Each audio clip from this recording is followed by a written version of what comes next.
A tragic incident unfolded where a young man fatally stabbed his sister, causing immense trauma and shock within the family. The courtroom proceedings begin with the state's opening statement detailing the events. Sleepwalking occurs when the prefrontal cortex is inactive, resulting in a lack of short-term memory during episodes. This can lead to confusion, disorientation, and potential violent reactions. The trial revolves around Benjamin Elliott, who claims to have been sleepwalking when he fatally stabbed his twin sister. The prosecution is challenging the credibility of his 911 call timing and circumstances. The video discusses the monitoring capabilities of a device that tracks user activities, such as internet searches and movements. It highlights how this activated.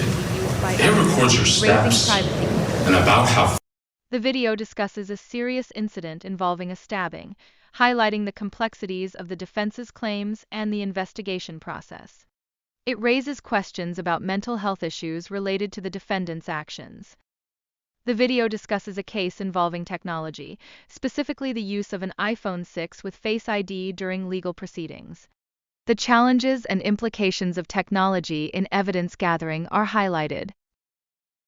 The courtroom vibrates with palpable tension as the emotional weight of the 911 call resonates deeply, touching every soul in attendance.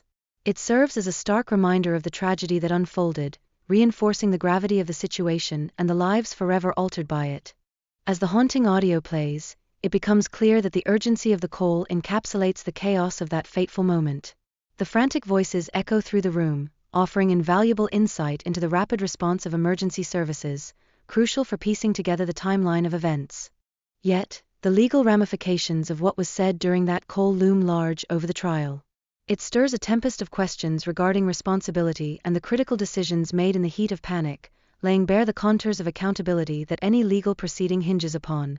In navigating the tumultuous waters of this case, the deputy's role takes center stage. Their assessment of the situation prior to action is pivotal, ensuring adherence to established protocols, steps that can safeguard against potential legal ramifications down the line. Furthermore, grasping the circumstances under which immediate custody of a defendant is warranted is essential. It requires a thorough evaluation of the inherent threat level and myriad situational factors that play significantly into the decision-making process. The use of camera evidence in law enforcement has emerged as a cornerstone of accountability.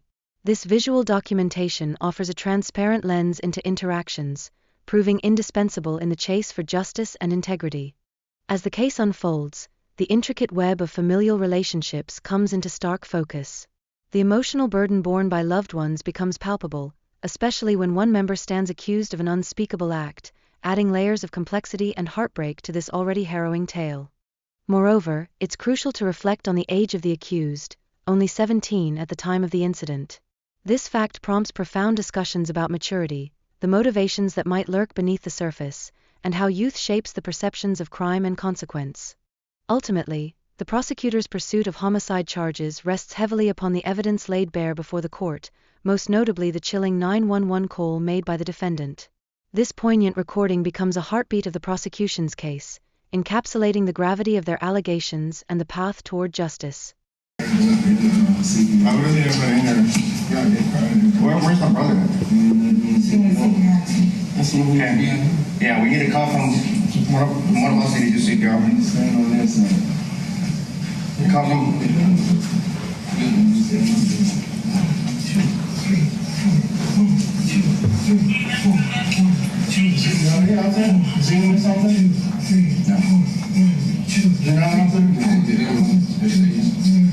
The stage, no, we don't need the stage. I'm letting don't stop. 1, 2, 3, 4.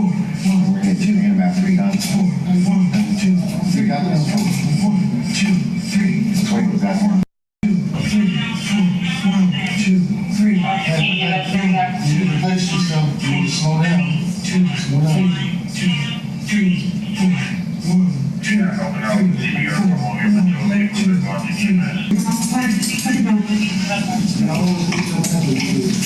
No, you take care of that one.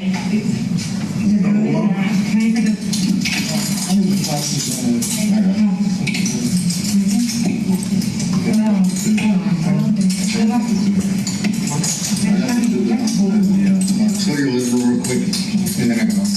like this. Put it this way, sir. I'll read.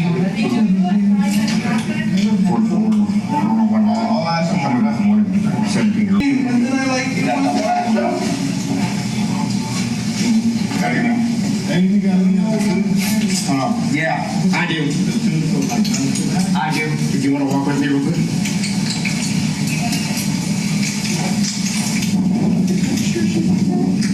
Yeah, well, come on, guys. Go this way. Right here. I don't know who she was. It was just screaming and then it wasn't. What's your name? I'm sorry? Benjamin, I'm Deputy Parker. You're going to be in my care control custody right now. So things play out, all right?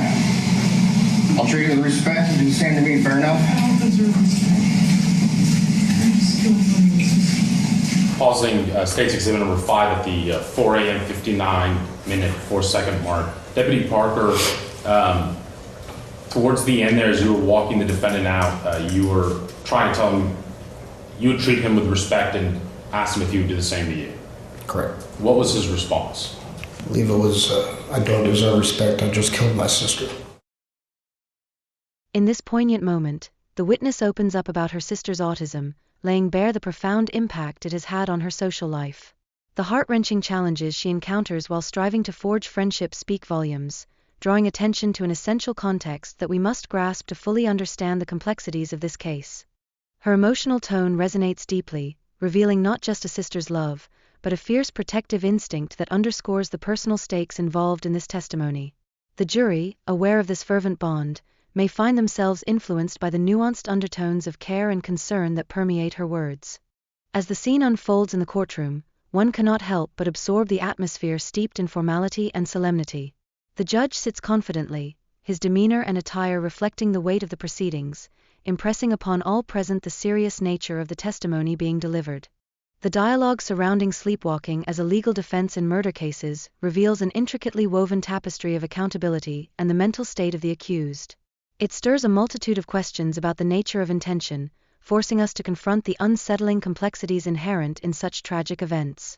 In a striking counterpoint, the prosecution asserts its skepticism regarding the sleepwalking defense, suggesting that Benjamin's actions bore the hallmarks of premeditation rather than an accident born from unconscious behavior. This clash brings to light the fierce contest between perception and reality in the courtroom.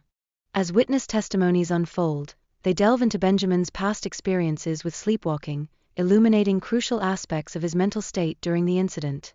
These accounts offer vital insight, guiding the jury through the labyrinth of his troubled mind amidst the chaos of that fateful night. However, the challenge of testifying via video link adds another layer of complexity, as witnesses grapple with conveying emotions and nuanced details from afar. This disconnect can create barriers, making it difficult for jurors to forge a connection with the testimonies presented before them. Amidst the legal intricacies, the role of motive emerges as a cornerstone in criminal trials. Juries often seek to uncover the underlying reasons behind a crime's occurrence, even when not required by law. This quest for understanding can significantly shape the trajectory of the case. Sleepwalking, often met with skepticism, evokes a dialogue that intertwines personal narratives with legal implications. Personal experiences shared by analysts breathe life into this complex subject, urging a deeper exploration into its legitimacy within the legal framework and the consequent questions of intention.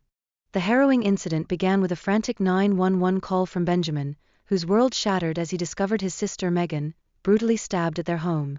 In the wake of such a shocking revelation, a myriad of questions enveloped the tragedy, begging for clarity amid the chaos. Benjamin's assertion of sleepwalking during the stabbing adds yet another layer of complexity to the narrative. This claim challenges our understanding of sleep-related disorders, inviting us to consider how such a condition might distort one's actions during a deeply traumatic incident. The grief-stricken parents of the twins voice their heart-wrenching sorrow, humbly requesting privacy as they navigate their unimaginable loss. Their statement serves as a poignant reminder of the deep emotional impact this tragedy has carved into the fabric of their family. Sleepwalking often ushers in a realm of confusion and disorientation, leaving individuals grappling with fragmented memories of their actions. This reality complicates not only personal interactions, but also the vital conversations that must unfold in the pursuit of justice. The reliability of memories during sleepwalking episodes comes under scrutiny, as individuals frequently struggle to recall previous conversations or events in vivid detail. This uncertainty casts a shadow over the clarity necessary for a fair legal process. Support from loved ones becomes an essential anchor during sleepwalking episodes, providing context and reassurance about behavior that may seem inexplicable. This familial bond plays a critical role in navigating the complexities of living with such a condition. Further emphasizing the narrative, we explore the intricate dynamics of familial relationships within the legal landscape, revealing how these connections can shape perceptions of justice. The steadfast support of family members can resonate powerfully, influencing the outcome of a case in ways we might not readily see. At the heart of all legal matters lies the unwavering importance of truth, underscoring that the pursuit of honesty should always take precedence over familial loyalty. This critical notion raises profound questions about the objectivity that must underpin any prosecution. Lastly, we find ourselves examining the role of experts in the legal arena, as their contributions to discussions regarding complex issues are scrutinized. The weight of credible testimonies carries immense significance, shaping the courtroom's understanding of such intricate matters. Mr. Elliott, could you please introduce yourself to the jury and spell your name for the court reporter? Okay, my name is Michael Elliott. It's Michael Elliott. And Mr. Elliott, my name is Megan Long, and I'm a prosecutor with the Harris County District Attorney's Office. And I want to start by saying I'm sorry for the loss of your daughter. And there is something that we are required to do, which is identify the individual who was killed. And so, Your Honor, may I approach the witness? You may, please. I'm showing you State's Exhibit number 75. This is a photo taken from an autopsy with ML21467. I'm showing you State's Exhibit 75. If you could just take a look at State's Exhibit 75 and tell me if this is your daughter, Megan Elliott.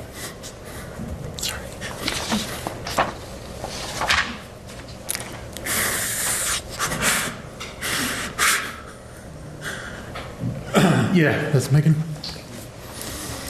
The defendant's morning routine unfolded with the relentless sound of multiple alarms, each one a desperate attempt to rise on time for school. This detail illuminates a struggle with time management and lays the groundwork for understanding deeper character traits. Transitioning from the morning chaos, the visible clutter and packed boxes in the defendant's room paint a disordered picture of his living environment. This scene serves as a poignant reflection of a turbulent state of mind, enriching our grasp of his personal life. Amidst the turmoil, the mention of a BB gun purchased by the defendant evokes critical questions about safety and responsibility. This detail emerges as a significant focal point in the unfolding legal discussions, inviting deeper contemplation. As the situation escalated, family members found themselves gripped by a growing concern, kept away from Megan, engulfed in an atmosphere of uncertainty. This lack of communication only intensified their fear, leaving them bewildered and desperate for understanding. Witnesses unveiled distressing scenarios inside the home, where the sounds of CPR echoed like a haunting melody alongside the presence of law enforcement. This chaotic moment infused an overwhelming sense of urgency and panic within the family atmosphere. Yet, amidst the chaos, the family's attempts to glean information were met with repeated obstacles, weaving a narrative of helplessness.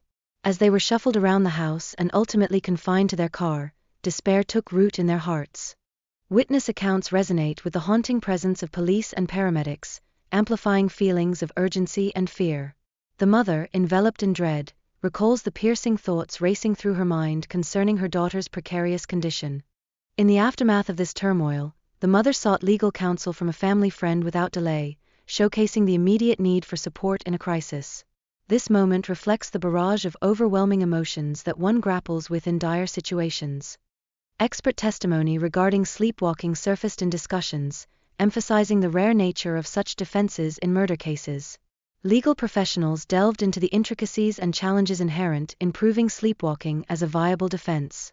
The unusual occurrence of violent incidents linked to sleepwalking raises daunting questions about the legitimacy of employing it as a defense strategy in the courtroom. Such complexities deepen the legal intricacies faced by the defense. Moreover, the selection of jurors possessing knowledge or experience with sleepwalking emerges as a critical factor, capable of influencing their interpretation of the evidence presented throughout the trial. Furthermore, the credibility of expert witnesses stands as a linchpin in legal cases. The failure of the defense to present a compelling expert diminished their case, especially during the rigorous process of cross-examination. Witness testimonies are indispensable in weaving the narrative of the case, shedding light on the events leading up to the incident. Their credibility can profoundly shape the jury's ultimate decision. The introduction of tangible exhibits, such as crime scene photographs, serves to illuminate the details for the jury. These visual aids play an essential role in deciphering the complexities of the evidence presented in court. Lastly, the emotional dimension of the trial is brought to the forefront through heartfelt statements from those impacted by the crime.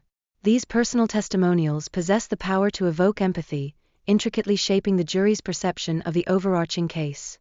The expert shares a profound insight, illustrating how the defendant initially confessed to the incident, hinting at a surprising absence of intent to conceal the event. This candid acknowledgement stands as a pivotal element, deepening our understanding of his psychological state. As we delve deeper, evidence reveals that the stabbing was executed with a single thrust, a moment so fleeting that the defendant found himself unable to recall it, as if lost in a surreal dream. This revelation underscores the intricate layers of actions rooted in sleep-related phenomena. The expert elaborates on the intricate nature of memories birthed during REM sleep, illuminating how the bizarre fabric of dream content can intricately weave its way into a person's recollection of actual events.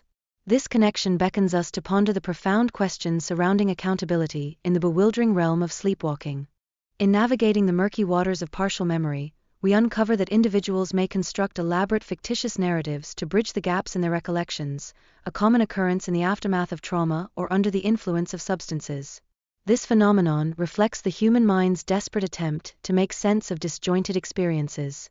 The impact of violence on memory is profound. When individuals find themselves in the throes of a violent act, they may not grasp the reality of their actions, disoriented by the distortions of memory. This bewildering disconnect complicates the path to reconciling their behavior with their perceived selves. Medical practitioners often encounter similar memory challenges in those battling alcohol dependence, where the mind fabricates memories to account for voids, creating a haze of confusion surrounding past actions. This raises a critical question about the reliability of self-perception in the shadows of addiction. The discussion shifts to sleep apnea, presenting it as a potential contributing factor to the individual's diminished alertness and impaired cognitive function in the aftermath of the event. This revelation calls for a deeper exploration of such conditions, urging attention to the interplay between sleep disturbances and behavioral outcomes. Turning to the emotional landscape, the subject's response during the 911 call is scrutinized, revealing a profound state of disbelief, a potent emotional cocktail that may have clouded clarity in a moment of crisis. This highlights the undeniable impact stress has on our mental processes when confronted with traumatic experiences. As the narrative progresses, we discuss the rapid resurgence of consciousness following the incident, paints a picture of confusion that, while seemingly overwhelming, often proves to be transient. This observation delves into the intricate tapestry of human responses in the face of overwhelming adversity. The individual's prior respiratory illness emerges as a significant factor, casting shadows over their sleep cycle and amplifying existing health complexities. This interplay contributed intricately to their overall vulnerability during the harrowing event. Sleep deprivation and cognitive disarray emerged as critical players in the individual's behavior, entwining themselves in the decision-making process at a time fraught with peril. These elements form a backdrop that paints a vivid picture of the circumstances surrounding the incident. Moreover, the significance of family history and environmental triggers cannot be overlooked. These factors weave together in a complex narrative that sheds light on the myriad influences surrounding the incident and its aftermath. Each element serves as a thread in a larger, intricate tapestry of human experience. A personal reflection from the speaker introduces a specific behavior disorder that, regrettably, was omitted from the final literature review. This moment reveals gaps and inadequacies in research representation, sparking conversations about the breadth of understanding in the realm of behavioral disorders. Next, the conversation pivots to the annual gathering of the American Academy of Sleep Medicine, a vital platform for the exchange of groundbreaking research developments in behavior disorders. Such academic congregations foster a sense of community and advancement in the understanding of these complex issues. The discourse expands to encompass various types of behavior disorders, accentuating the profound complexity associated with their categorization and understanding within clinical settings. This dimension invites us to grapple with the multifaceted nature of human behavior. In legal contexts, Expert testimonies emerge as crucial linchpins, oftentimes shaping the trajectory of a case. These insights can either bolster or dismantle the defense's arguments, underscoring the weight of informed opinions in the arena of justice. The emotional gravity carried by a family testifying on behalf of the defense resonates deeply, as it reflects their unwavering belief in their child's innocence. This heartfelt display may sway jurors, painting a poignant picture of unity against perceived injustices in the courtroom. The essence of the parent's testimony transcends mere words. It humanizes the defendant, compelling the jury to contemplate the far-reaching implications of their verdict on an entire family. This reflection imbues the legal process with a sense of humanity often lost in data and facts. Expert witnesses must prepare exhaustively, embodying the clarity and depth of knowledge required to provide comprehensive testimony. This meticulous preparation serves as the backbone of a case, capable of determining its fate, whether in favor of the prosecution or defense. Prosecutors find themselves in a delicate dance, ever aware of the potential for an expert witness to commandeer the narrative. Maintaining control and focus during questioning is paramount, ensuring that clarity prevails in the courtroom discussion.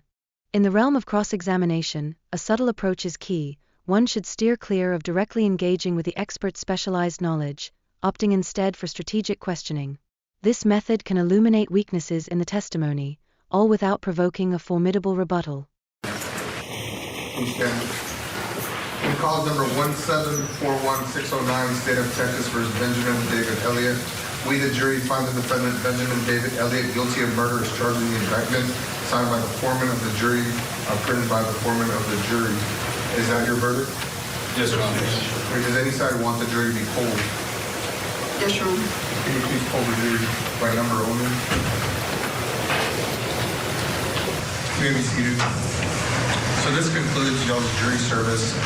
I'm going to handle punishment. I'll start tomorrow morning. And I'd like to thank you all, and I'll meet y'all in the hallway just to thank y'all again in a little more of a personal matter. With that said, y'all have a good night and y'all be safe. Let me stand with the jury. All rise for the jury.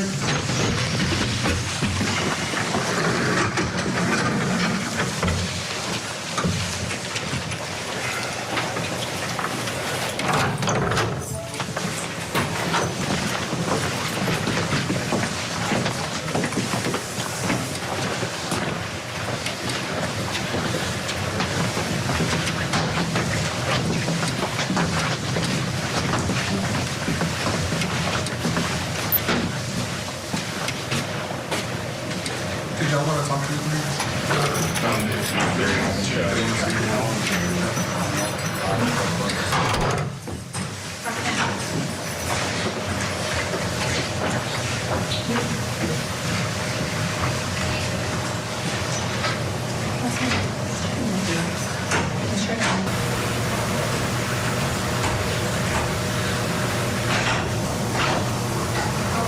All right, so we went in, not much going on. As soon as something happens, we'll take you back in. We're looking directly at Kathy Elliott, Michael Elliott, the mother and father of the twins.